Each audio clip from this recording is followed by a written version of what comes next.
ഇന്നത്തെ വിശേഷത്തിൽ നമുക്ക് മീൻ കിട്ടിയിരിക്കുന്നത് കേട്ടോ. അയിലക്കുഴി എന്ന് പറഞ്ഞാൽ നമ്മുടെ ഏത്തയ്ക്ക പോലത്തെ. അത് ഇന്നലെ മുളക് വെച്ച് ഇന്ന് തേങ്ങ അരച്ച് വെച്ചു കേട്ടോ. പിന്നെ അവിയൽ വെച്ചിട്ടുണ്ട്.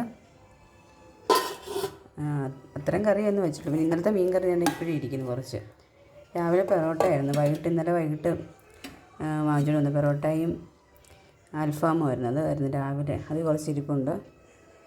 പിന്നെ അപ്പുറത്തെ വീട്ടിൽ അമ്മ അവിടെ എന്തോ വായനയുണ്ടെന്ന് പറഞ്ഞു. 1-ാം തീയതിയല്ലേ, വൃശ്ചികം 1 അപ്പം വായനയുണ്ട്. അവിടെ സദ്യ കൊടുക്കുന്നുണ്ട്. സദ്യ കഴിഞ്ഞാൽ നമ്മൾ 1-2 വീട്ടിലൊക്കെ വിളിച്ചിട്ടുണ്ട്. അപ്പോൾ ഒന്നുകൂടെ പോയി കഴിക്കാൻ ഞാൻ പോകുന്നുണ്ട്. മോള് കഴിക്കുന്നില്ല. ഞാനിപ്പോൾ അപ്പുറത്ത് കറി കൊണ്ട് കൊടുത്തു. ഇപ്പോൾ മോൾക്ക് പോകണ്ടായിരുന്നു. മോള് ഇവിടെ TV കണ്ടുകൊണ്ടിരിക്കുന്നു. ചേട്ടനും പോകണ്ടായിരുന്നു. നൈറ്റ് കഴിഞ്ഞിട്ട് വന്നതാണ്. ചേട്ടനും ഇവിടെ ഇരിപ്പുണ്ട്. ഫോൺ നോക്കിക്കൊണ്ടിരിക്കുകയാണ്. നമ്മുടെ പണിയൊക്കെ ഇത്രയും ഭാഗം കെട്ടി ടൈലിന് ഇടാൻ വേണ്ടി വെച്ചിട്ടുണ്ട്. പണിക്കാർ വരുന്നതാണ്.